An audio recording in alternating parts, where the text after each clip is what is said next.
Había una vez, en las profundidades de un bosque oscuro y envuelto en niebla, un castillo abandonado en cuyos muros se contaba una leyenda siniestra.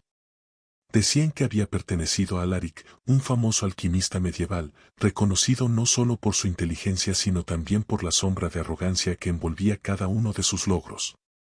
Alaric no era como los otros sabios de su época, mientras muchos dedicaban su vida a entender las leyes de la naturaleza, él solo perseguía un objetivo: superar a Dios. Alaric creía que podía doblegar las leyes de la creación y moldear la vida a su voluntad. Para él, las limitaciones humanas eran solo un obstáculo que debía superar para alcanzar la divinidad. Si Dios puede crear vida, yo también lo haré, se decía mientras pasaba largas noches en su laboratorio, solo, rodeado de libros antiguos y experimentos a medio terminar. Su ego, tan grande como el castillo que habitaba, lo llevó a desear algo que nadie había intentado antes: la inmortalidad. Los aldeanos cercanos sabían del extraño castillo y de la presencia inquietante del alquimista.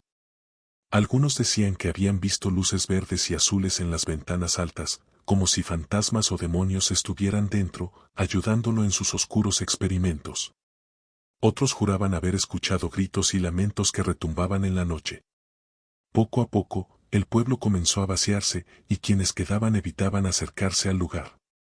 Decían que aquel castillo estaba maldito, que quien se aproximaba sentía como el aire se volvía pesado y el corazón latía con fuerza. Era como si el lugar mismo rechazara la vida humana. Alaric ignoraba estos rumores. En su mente, los aldeanos eran seres inferiores que nunca comprenderían su genio. A medida que pasaban los años, su obsesión crecía y su aspecto también cambiaba. Su rostro, antes fuerte y orgulloso, se volvía pálido y demacrado, con ojeras profundas y una expresión de locura en sus ojos.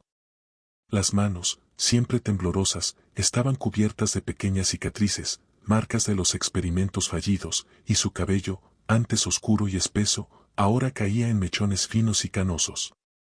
Pero Alaric no se detenía. Cuanto más se acercaba a su objetivo, más creía que su nombre sería recordado por siglos, temido y reverenciado. Una noche, mientras estudiaba un antiguo manuscrito que había conseguido de contrabando, Alaric encontró un hechizo prohibido, uno que le prometía el poder de crear vida inmortal. Sin vacilar, decidió realizar el ritual, convencido de que había llegado su momento de gloria.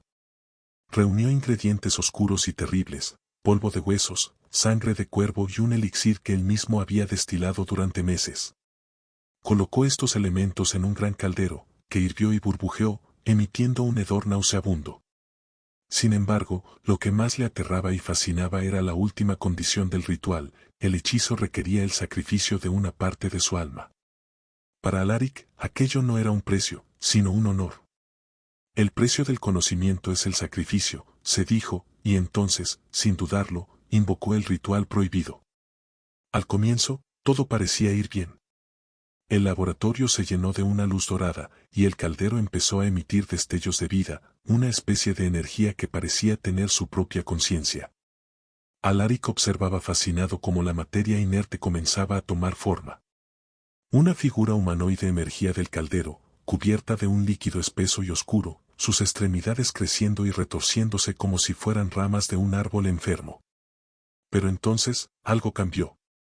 La figura que había creado comenzó a convulsionarse, y lo que parecía vida se transformó en algo espantoso. La criatura emitía sonidos de dolor, gritos inhumanos, como si el mismo infierno estuviera en su garganta. Alaric intentó retroceder, horrorizado, pero era demasiado tarde. La criatura extendió un brazo, deforme y pegajoso, y lo tocó. En ese instante, una fuerza indescriptible lo envolvió, una fuerza que no solo le arrebataba su vida, sino su propia esencia. El alquimista sintió como si su piel se estuviera quemando desde adentro, como si un fuego negro consumiera sus huesos. Caía de rodillas mientras la criatura absorbía todo su orgullo, cada fragmento de arrogancia y deseo de poder que había cultivado. Su cuerpo comenzó a deformarse, sus manos se alargaban en garras, y su rostro se desfiguraba en un gesto de sufrimiento eterno. Lo que había creado no era vida inmortal, había invocado una entidad oscura que ahora reclamaba lo que él le había ofrecido, su alma. Alaric, ahora prisionero en una forma grotesca, se encontraba atrapado en su laboratorio. Su mente, una vez brillante, ahora se sumía en la locura, mientras su cuerpo grotesco se fusionaba con el laboratorio, enredado en raíces y venas que emergían de su propia piel. Los aldeanos decían que, al acercarse al castillo, podían escuchar sus lamentos, sus súplicas de piedad. Algunos afirmaban que la criatura en la que Alaric se había convertido podía verse en las noches de luna llena, deambulando entre las sombras, como un espectro deforme y condenado. Con el tiempo, el castillo fue abandonado y cubierto por la maleza y los árboles, ocultando la monstruosa verdad que guardaba en su interior. Pero la leyenda de Alaric persistió, transmitida de generación en generación, como una advertencia sobre el poder destructivo del orgullo y la arrogancia. Los que aún sabían la historia contaban que aquel que osara desafiar los límites de la naturaleza y el orden de las cosas corría el riesgo de ser consumido por su propio ego, condenado a una eternidad de sufrimiento y desolación. Desde entonces, la criatura conocida como Alaric, o lo que quedó de él, vaga por el castillo en ruinas, atrapado en un ciclo interminable de dolor y arrepentimiento, pero sin la posibilidad de redención. Su legado no fue el de un hombre que alcanzó la gloria, sino el de un ser que, cegado por su propio orgullo, fue devorado por sus propias ambiciones, condenado a vagar como una sombra grotesca y desfigurada.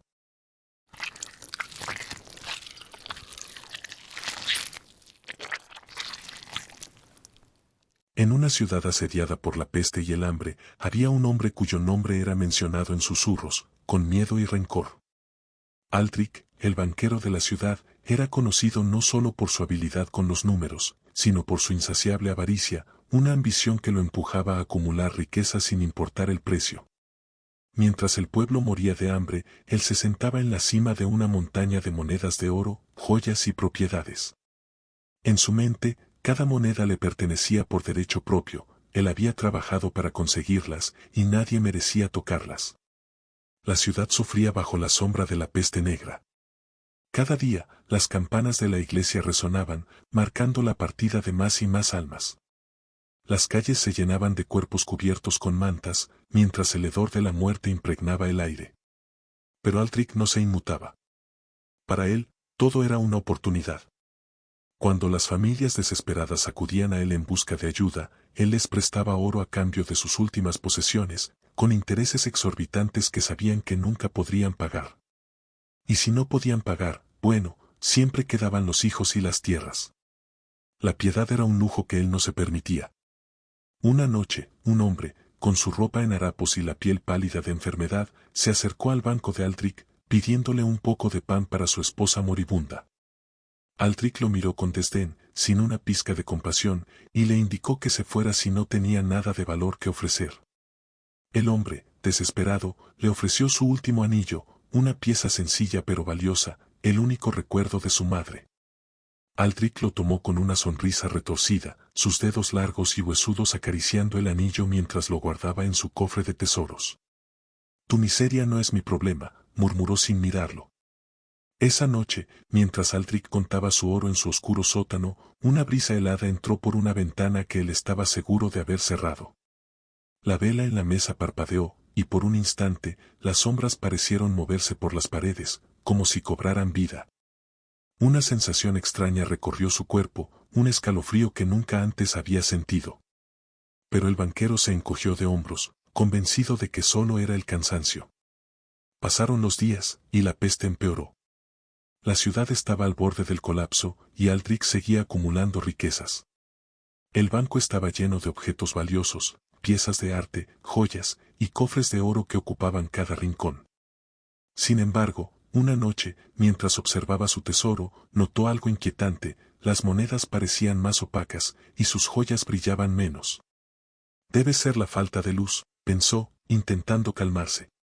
Pero, noche tras noche, la misma imagen se repetía, sus tesoros, su preciado oro, parecían marchitarse. Cada vez que trataba de tocar una moneda o una joya, sentía como si algo lo repeliera, como si sus dedos quemaran al intentar tomar su propio oro. Intentó ignorarlo, pero aquella sensación era tan fuerte, tan real, que el deseo de tocar su fortuna se convertía en una obsesión. Este oro es mío, repetía, como si las mismas palabras pudieran cambiar lo que sentía. Pero, mientras más lo decía, más se daba cuenta de que algo oscuro, algo antiguo, se había apoderado de su tesoro. Una noche, Aldrich escuchó un susurro que lo hizo estremecer. Provenía de su sótano, donde guardaba su fortuna. Era una voz baja, ronca, que repetía su nombre como un lamento que rebotaba en las paredes de piedra. Bajó las escaleras con una linterna en la mano, y cuando llegó al fondo, el susurro se hizo más fuerte, transformándose en un gemido desgarrador. Las sombras parecían danzar a su alrededor, y aunque intentaba convencerse de que era producto de su cansancio, cada parte de su ser le decía que estaba en presencia de algo maldito. En el centro del sótano, frente a su montaña de oro y joyas, estaba la figura de un hombre cubierto de harapos, su piel pálida y consumida. Aldrich lo reconoció al instante, era el hombre que le había pedido pan para su esposa, el hombre al que le había quitado el anillo. Pero este hombre ya no era humano, sus ojos eran dos pozos vacíos y oscuros, y su boca, un agujero sin labios, se movía en un murmullo constante. ¿Qué eres tú?, balbuceó Aldrich, con el corazón latiendo como un tambor. Soy aquello que creaste, Aldrich. Soy tu codicia, tu avaricia, y vengo a cobrar lo que me debes. El banquero retrocedió, pero las paredes parecían moverse, cerrándole el paso. En un instante, la figura se abalanzó sobre él, y Aldrich sintió el toque helado de aquellos dedos huesudos que se apretaban contra su carne. Intentó gritar, pero la voz del espectro cubrió el lugar. Tu oro será tu maldición, Aldrich. Cada moneda, cada joya que acumulaste, será tu prisión.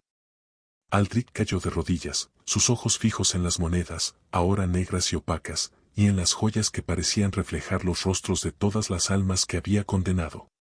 Quiso huir, pero sus pies no respondieron. Fue entonces cuando lo comprendió, estaba atrapado. Su espíritu, su esencia, quedaría ligada a ese tesoro maldito para siempre. Su cuerpo físico fue desapareciendo, convirtiéndose en un espectro, una sombra del hombre que había sido, mientras su alma era absorbida por el oro que tanto había adorado. Desde aquel día, cuentan que el banco permanece en ruinas, y que cualquiera que intente entrar en el sótano siente una presencia helada y escucha el murmullo constante del banquero maldito, atrapado entre su codicia y su eternidad.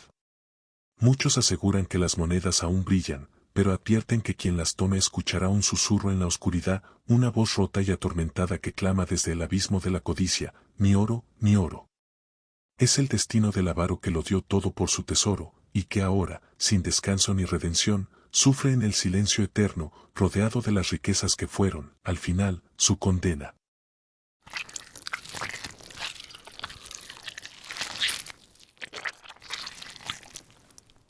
En la Roma antigua, entre los mármoles y las sombras del imperio, había una mujer que, como pocas, atraía la atención de todos. Su nombre era Lidia, una sacerdotisa del templo de Venus, la diosa de la belleza y el amor.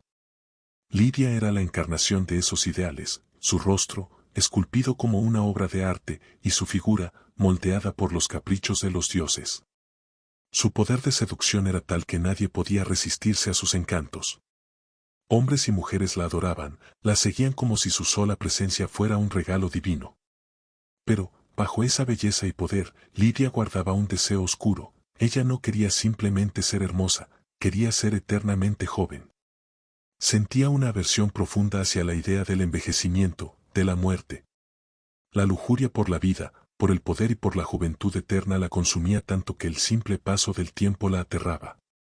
A través de sus influencias y sus artimañas, Lidia manipuló a numerosos políticos y sacerdotes de alto rango. Los hombres más poderosos del imperio eran sus juguetes, todos enamorados, todos dispuestos a cumplir sus deseos. Nadie sospechaba que, detrás de su risa encantadora, se ocultaba un corazón que solo conocía la ambición y el hambre de poder. Sin embargo, con el tiempo, sus deseos se volvieron inalcanzables para los mortales, y su búsqueda de juventud eterna la llevó a algo prohibido, algo que ninguna mortal debería intentar.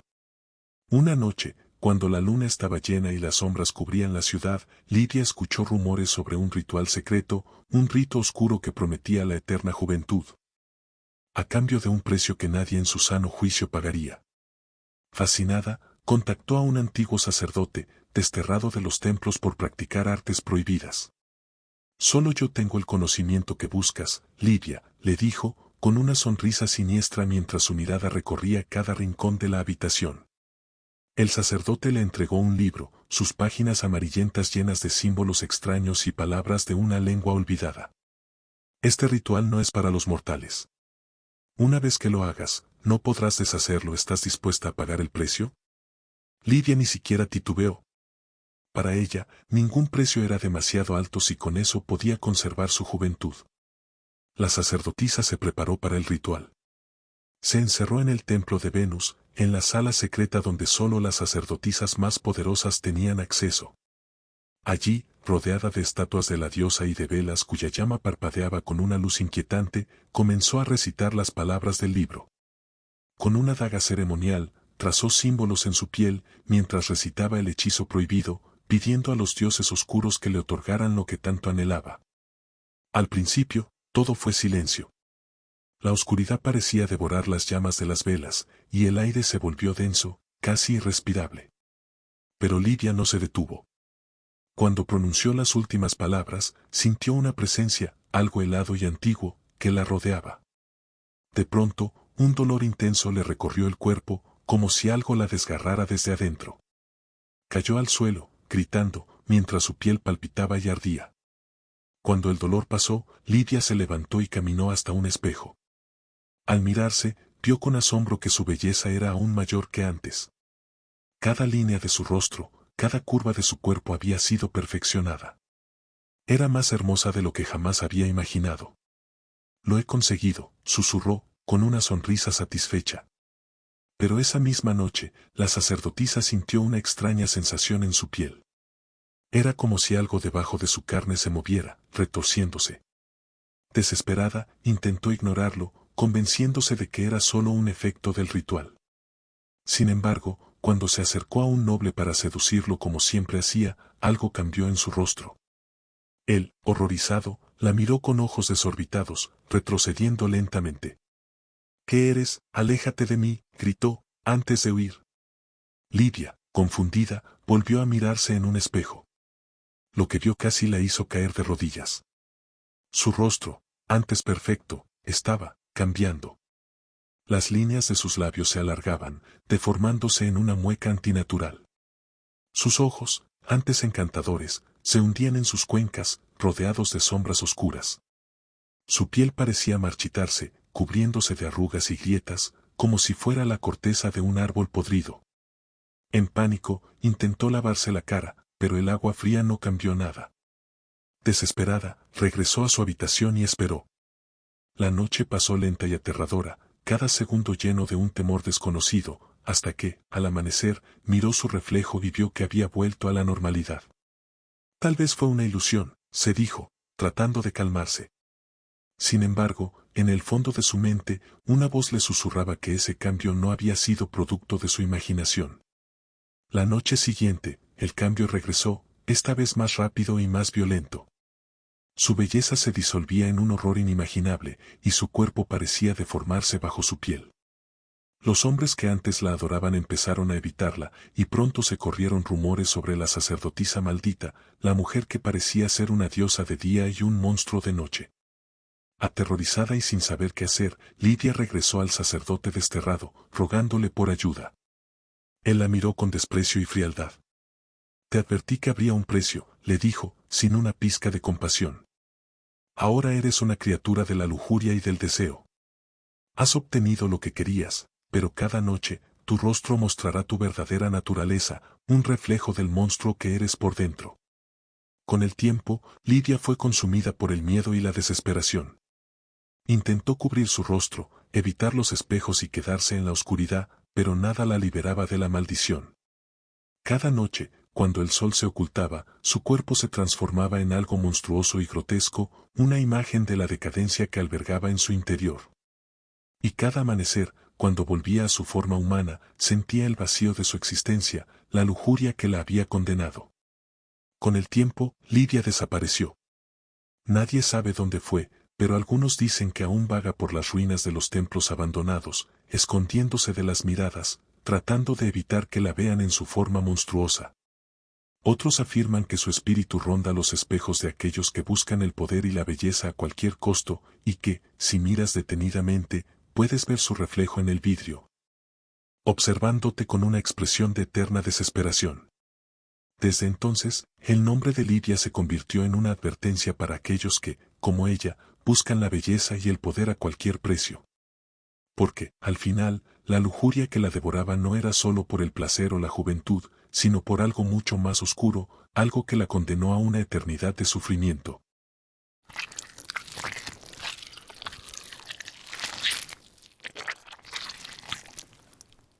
En una época de oscuridad y guerras interminables, las costas de Noruega estaban bañadas por la sangre y la brutalidad de los vikingos. Entre ellos, había un guerrero de renombre, un hombre llamado Esben el Implacable. Esben era conocido no solo por su habilidad en la batalla, sino por su temperamento feroz, su implacable odio hacia sus enemigos y su sed insaciable de venganza. Su nombre infundía terror en aquellos que osaban desafiarlo, y su presencia en el campo de batalla era como la llegada de una tormenta. Era un hombre dominado por su furia, un ser que vivía y respiraba la ira. Sin embargo, incluso el guerrero más fuerte tiene debilidades, y la de Esben era su familia, su esposa y su hijo pequeño. Durante años, luchó y saqueó para protegerlos, acumulando tesoros y fortificando su aldea para que estuvieran seguros. Pero una noche, cuando él estaba lejos en una incursión, ocurrió lo impensable.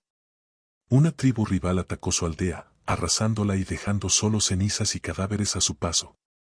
Entre los muertos, Esben encontró los cuerpos de su esposa e hijo, cruelmente asesinados. Aquella visión lo quebró de una forma que ni las peores batallas habían logrado. La furia de Esben era indescriptible. Sus gritos de dolor y rabia resonaron en el valle, llenos de una ira tan intensa que parecía desafiar a los dioses mismos. Durante días, permaneció de luto junto a los cuerpos de sus seres queridos, sus ojos enrojecidos y su corazón ardiendo con un odio que no conocía límites. Pero el dolor solo alimentó su sed de venganza. Esben juró que mataría a cada miembro de la tribu que había arrebatado la vida de su familia, que no descansaría hasta que todos ellos hubieran pagado con su sangre. Sin embargo, a medida que pasaban los días, se dio cuenta de que no tenía la fuerza para enfrentar a tantos enemigos. Habían sido ellos, sus propios dioses, quienes le habían arrebatado a su familia, y en ese momento de desesperación decidió hacer lo impensable, acudir a los dioses oscuros, aquellos que los vikingos rara vez invocaban. Aquellos que ofrecían poder a cambio de un precio muy alto. Bajo la luz pálida de la luna, Esben caminó hasta el bosque, adentrándose en sus profundidades hasta llegar a un lugar prohibido, un altar cubierto de raíces y calaveras, donde decían que solo los espíritus más antiguos y oscuros acudían. «Dame la fuerza para vengar a mi familia», rogó Esben, su voz apenas un susurro en la oscuridad. «Haré lo que sea. Dame el poder para destruir a mis enemigos». Un viento helado recorrió el bosque, y una voz grave y profunda se escuchó desde la oscuridad. «La ira es tuya, Esben el Implacable», dijo la voz, resonando como el trueno en las montañas. «Pero una vez que bebas de esta ira, nunca más podrás deshacerte de ella». Sin dudar, Esben aceptó. Al instante, sintió como una oscuridad helada se apoderaba de su corazón, y un calor ardiente consumía sus venas. Era como si el poder del trueno y el rayo mismo recorriera su cuerpo. Con sus músculos tensos y sus sentidos agudizados, comenzó su cacería, cada paso impulsado por una fuerza sobrenatural. Pero a medida que avanzaba, algo extraño sucedía en su mente, su visión se volvía borrosa, y su propio reflejo en el agua le devolvía una imagen que apenas reconocía. Al llegar a la aldea enemiga, Esben desató toda su furia. Aquella noche, no hubo resistencia que pudiera detenerlo. Su hacha y su espada se movían como si fueran extensiones de su propio ser, y sus enemigos caían ante él, uno tras otro, mientras Esben gritaba como un hombre poseído. La sangre cubría su piel y sus ropas, y sus enemigos lo miraban con terror. Los sobrevivientes decían que Esben parecía no ser un hombre, sino una bestia desatada, sus ojos tan rojos como la sangre de sus víctimas y sus dientes afilados, como si el mismo demonio hubiera tomado su forma. Pero cuando no quedaron más enemigos que matar, algo extraño ocurrió. Esben sintió una presión en su pecho, como si algo oscuro y pesado creciera dentro de él. trató de detenerse, de respirar, pero la ira que había invocado no desaparecía. Al contrario, crecía y crecía, dominando cada parte de su ser, impidiéndole calmarse. Desesperado, intentó soltar su espada, pero sus manos no respondieron. El arma parecía pegada a su piel, y sus músculos se tensaron de nuevo, como si estuvieran listos para atacar. Aún sediento de sangre, Esben regresó a su aldea, pero sus propios hombres y amigos lo miraron con miedo. Algo en él había cambiado, sus ojos ya no eran los de un hombre, sino los de una criatura que solo conocía la furia. En su desesperación, comenzó a atacar a aquellos que alguna vez había protegido, destruyendo todo a su paso, como si una fuerza maldita lo guiara. Nadie podía detenerlo. La ira que había buscado como aliado ahora lo consumía, despojándolo de su humanidad. Mientras el tiempo pasaba, el cuerpo de Esben comenzó a transformarse. Su piel se endurecía, volviéndose gris y rugosa como la piedra, sus manos se convertían en garras, y su rostro se deformaba, adoptando la forma de una criatura grotesca. El espíritu oscuro que le había dado el poder se alimentaba de su alma, convirtiéndolo en un monstruo. Ya no era Esben el implacable, se había convertido en una bestia sin nombre, una fuerza de destrucción sin control. Los pocos sobrevivientes que escaparon de su aldea hablaron de un monstruo que deambulaba por el bosque, de una figura imponente que no conocía descanso y que atacaba a cualquiera que se atreviera a cruzarse en su camino. Decían que sus gritos de furia se escuchaban durante la noche, ecos de un hombre que alguna vez fue, pero que ahora estaba perdido en un torbellino de odio y locura. No era humano, ni siquiera un guerrero, era la encarnación de la ira misma, un espíritu condenado a vagar sin paz, sin descanso, eternamente atrapado en su furia. Así fue como Esben el implacable, el guerrero que desafió a los dioses por venganza, pagó el precio de su furia. Los ancianos contaban su historia como una advertencia, la ira es un fuego que todo lo consume, decían. Aquel que se entrega a ella, no encontrará sino su propia destrucción. Se dice que, en las noches de tormenta, todavía se pueden escuchar sus gritos desgarradores entre los árboles, un eco que el viento lleva hasta las aldeas, recordando a todos que la ira, cuando se deja crecer, es una bestia insaciable que nunca suelta a su presa.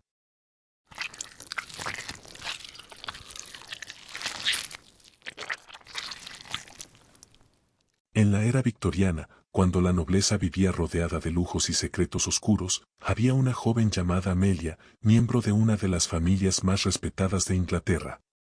Amelia lo tenía todo, belleza, inteligencia, y sobre todo, el amor y la admiración de todos a su alrededor. No había evento social al que asistiera en el que las personas no se detuvieran a observarla, como si su sola presencia llenara el ambiente de una luz especial. Pero no todos en la familia compartían la misma suerte. Eleanor, su hermana menor, observaba a Amelia con una mezcla de admiración y resentimiento que solo ella conocía. Eleanor nunca fue tan hermosa como Amelia, ni tan encantadora, ni tan apreciada. En las fiestas, era invisible, una sombra al lado del brillo de su hermana. En silencio, comenzó a abrigar un deseo que crecía con cada sonrisa que Amelia recibía y con cada elogio que le dedicaban. Eleanor deseaba ser como su hermana, o mejor aún, deseaba ser Amelia. A medida que pasaban los años, la envidia de Eleanor se transformaba en un veneno que parecía enraizarse en su alma. Su relación con Amelia era superficial, sonreía, le hacía cumplidos, pero por dentro, la envidia la carcomía. Cada vez que Amelia reía, algo dentro de Eleanor se quebraba un poco más. Y así, en secreto, comenzó a obsesionarse con la idea de despojar a su hermana de todo lo que poseía. Un día, mientras exploraba el desván de la antigua mansión de la familia, Eleanor encontró un pequeño cofre cubierto de polvo. Al abrirlo, descubrió un amuleto extraño, hecho de un metal negro y frío, adornado con piedras oscuras que parecían absorber la luz. En el fondo del cofre había un papel amarillento con una inscripción: este amuleto concede los deseos de quien lo posea, pero todo deseo tiene un precio. Eleanor sintió un escalofrío recorrer su espalda, pero su envidia era más fuerte que su miedo. Quiero ser como Amelia. Quiero ser amada como ella, susurró mientras apretaba el amuleto entre sus manos. Al instante, sintió que algo oscuro y frío la envolvía, como una sombra que se adhería a su piel. Al mirar su reflejo en un espejo cercano, notó que había algo diferente en su rostro, una chispa de vida que antes no estaba ahí. Parecía más radiante. Esa noche, en una fiesta, Eleanor atrajo algunas miradas que usualmente se reservaban para su hermana. Las personas se le acercaron y le dedicaron elogios, y por primera vez, se sintió especial. Era como si el amuleto hubiera despertado algo en ella, algo que la hacía brillar como Amelia. Eleanor, embriagada por el nuevo poder que sentía, comenzó a usar el amuleto todos los días, pidiendo cada vez un poco más de lo que Amelia tenía, su belleza, su talento, su influencia. Pero entonces, algo extraño empezó a suceder. Amelia, la amada y siempre alegre Amelia, comenzó a decaer. Su sonrisa se fue apagando, y su brillo habitual empezó a desvanecerse. Su rostro, que siempre había sido fresco y lleno de vida, se volvió pálido y sombrío. Parecía como si una sombra la cubriera, como si cada fragmento de alegría que alguna vez tuvo le estuviera siendo arrebatado poco a poco. Eleanor lo notó y, en lugar de compadecer a su hermana, sintió una oscura satisfacción. Por fin estaba consiguiendo lo que siempre había deseado. Pero un día, mientras observaba a Amelia desde el otro extremo de la sala, Eleanor notó algo que la llenó de una sensación extraña. A lo lejos, Amelia la miraba, con una expresión de dolor y desconcierto, como si supiera lo que estaba sucediendo, como si pudiera ver a través de ella y leer la oscuridad que habitaba en su interior. Esa noche, Eleanor despertó sobresaltada. Había tenido una pesadilla en la que veía a Amelia en una habitación oscura, sola y llorando, mientras una sombra la cubría lentamente, ahogándola. Asustada, Eleanor se levantó y fue al espejo. Al encender una vela, vio su reflejo, pero algo en su rostro había cambiado. Parecía ligeramente diferente, más frío, con una expresión que nunca antes había visto. Su piel estaba pálida, y sus ojos, vacíos, como si una parte de ella se hubiera desvanecido. Durante los días siguientes, la situación empeoró. Cada vez que Eleanor miraba su reflejo, notaba algo extraño, como si su rostro estuviera perdiendo definición, como si se estuviera desdibujando. Mientras tanto, Amelia se hundía en una profunda tristeza y se apartaba de todos, debilitada y cada vez más enferma. Los médicos no encontraban explicación para su condición, era como si alguien le hubiera arrancado el alma. Desesperada, Eleanor trató de dejar de usar el amuleto, pero era como si éste tuviera una voluntad propia. Cada vez que intentaba deshacerse de él, el amuleto volvía a aparecer cerca de ella, sobre su cama o en el tocador, y sentía una atracción imposible de resistir. No podía evitar usarlo, no podía evitar desear cada vez más de lo que Amelia poseía. Una noche, al borde de la desesperación, Eleanor volvió al desván, decidida a devolver el amuleto al lugar donde lo había encontrado. Pero al abrir el cofre, el papel con la inscripción ya no estaba, y en su lugar, había solo una frase tallada en la madera del cofre: lo que se toma con envidia, se paga con el alma. Eleanor sintió el miedo más profundo que jamás había experimentado. Corrió hasta su habitación, pero al pasar frente al espejo, se detuvo en seco. Lo que vio la hizo retroceder, paralizada. En el espejo no estaba su rostro, sino una figura oscura y amorfa, sin rasgos definidos. Su boca era solo una mueca torcida, y sus ojos, dos pozos vacíos. Era como si su reflejo hubiera sido drenado de toda humanidad, de toda vida. Gritó, pero el reflejo en el espejo no emitió sonido alguno, solo la miraba, como si hubiera cobrado vida propia. Esa fue la última vez que alguien vio a Eleanor. A la mañana siguiente, su habitación estaba vacía, y en el suelo, solo quedaba el amuleto negro y frío, como si aguardara a su próxima víctima. Amelia, aunque debilitada, empezó a recuperarse poco a poco, y su brillo volvió, aunque nunca se supo qué había pasado realmente con su hermana. Desde entonces, en la mansión de la familia, se dice que, en noches oscuras, el espíritu de Eleanor vaga por los pasillos, buscando a alguien a quien pueda susurrar sus deseos de envidia. Y hay quienes aseguran que, si miras en ciertos espejos de la casa, puedes ver la sombra de Eleanor reflejada, observándote con ojos llenos de desesperación y vacío, un recordatorio eterno de los estragos de la envidia.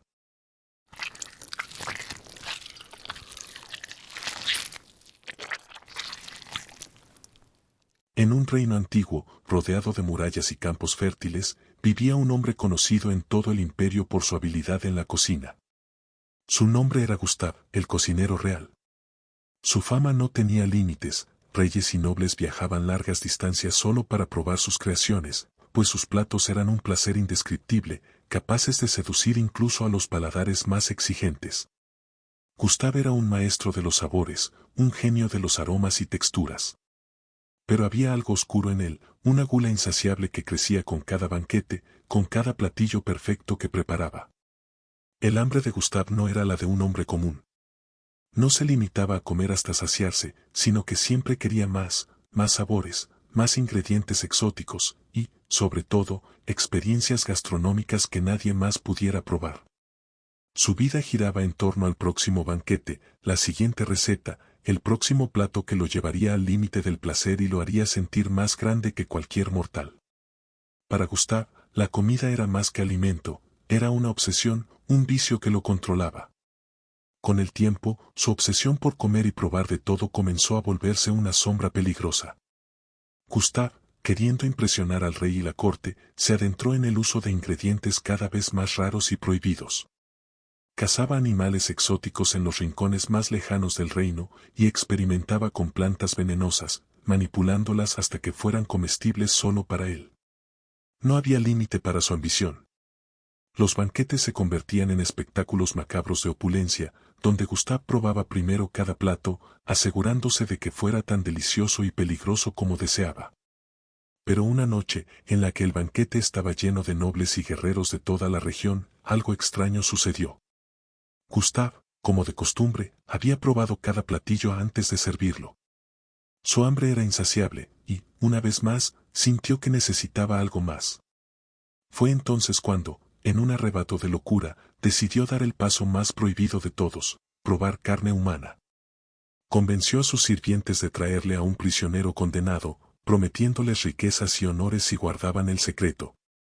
Esa noche, Gustav preparó el platillo más oscuro de su carrera, un banquete que ni el rey ni la corte supieron que estaba hecho con la carne de un hombre.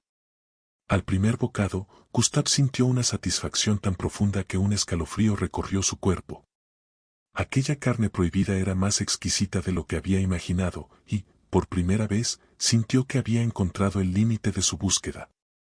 Sin embargo, lo que debería haber sido una experiencia única se convirtió en algo más. En el fondo de su ser, un fuego oscuro de deseo se encendió, y Gustav supo que jamás podría saciar ese nuevo apetito. A partir de esa noche, Gustav comenzó a deteriorarse. Al principio, los cambios fueron sutiles, una palidez extraña en su piel, ojos más hundidos, y una delgadez inquietante, como si, a pesar de sus banquetes interminables, nunca pudiera llenarse. Su hambre se volvió insaciable. Nada, ni los platillos más elaborados, ni las carnes más exóticas, lograban calmarlo. Y, en su desesperación, volvió a recurrir a la carne humana. Poco a poco, Gustav comenzó a obtenerla en secreto, utilizando a los sirvientes y prisioneros del castillo. La obsesión de Gustav se convirtió en un secreto oscuro en la corte. Los sirvientes, aterrorizados, susurraban rumores en las cocinas. Algunos decían que Gustav estaba maldito, que había vendido su alma a un demonio de la gula que lo había condenado a un hambre eterna. Otros juraban haberlo visto deambular por los pasillos del castillo en la noche, con los ojos brillando de un deseo inhumano, buscando algo, como si cazara en la oscuridad. Entonces, una noche, cuando la luna llena iluminaba los pasillos del castillo, el rey recibió una carta anónima. El mensaje describía los terribles actos de Gustav, las desapariciones de los sirvientes y prisioneros, y los oscuros ingredientes que había usado en los banquetes reales. Horrorizado, el rey ordenó una inspección de las cocinas esa misma noche. Los guardias descendieron a los sótanos, donde Gustav preparaba sus banquetes, y lo encontraron en medio de un festín macabro. Alrededor de él, en la gran mesa de madera, había restos de huesos y platos llenos de carne fresca, mientras él devoraba con manos temblorosas y ojos desorbitados. Cuando los guardias intentaron detenerlo, Gustav rugió como una bestia salvaje, y en un frenesí atacó a uno de ellos, devorando carne directamente de sus manos. Su apariencia era ahora irreconocible. La piel de su rostro estaba pegada a sus huesos, sus dientes se habían afilado, y su aliento era nauseabundo, como si la podredumbre misma emanara de su boca. Los guardias, aterrorizados, no sabían si enfrentaban a un hombre o a un monstruo. El rey, testigo del horror, ordenó que Gustav fuera arrojado al calabozo más oscuro y profundo del castillo, donde quedaría encerrado sin comida ni agua, destinado a morir de hambre. Pero lo que el rey no sabía era que Gustav ya estaba más allá de la muerte, más allá de cualquier necesidad humana. En las sombras de su celda, el cocinero maldito escuchaba los latidos de su propio corazón, y con cada latido, sentía el hambre crecer, más fuerte y más desesperado que nunca. Los días pasaron y nadie volvió a saber de Gustav, pero los guardias que vigilaban el calabozo aseguraban escuchar susurros en la oscuridad, gruñidos y gemidos de una criatura que nunca parecía encontrar paz. Algunos decían que, por las noches, los pasos de Gustav resonaban por las paredes, y que su voz susurraba palabras incomprensibles, como un eco sin fin de hambre y dolor. Con el tiempo, los rumores sobre Gustav se convirtieron en leyenda. Decían que su espíritu seguía rondando las cocinas del castillo, y que en las noches de banquete, cuando el aire estaba cargado de aromas y risas, podía verse su sombra arrastrándose por los rincones, con los ojos ardientes de deseo y la boca retorcida en una mueca de hambre insaciable. Desde entonces, ningún cocinero en el reino se atrevió a preparar banquetes desmedidos o a experimentar con ingredientes prohibidos. El destino de Gustav se convirtió en una advertencia, un recordatorio oscuro sobre el precio de la gula desenfrenada. Y en las noches más silenciosas, algunos afirman que aún pueden escuchar sus lamentos, el susurro de un hombre que, consumido por su hambre, quedó atrapado en una condena eterna, con una boca que nunca podría llenarse y un estómago que siempre pedía más.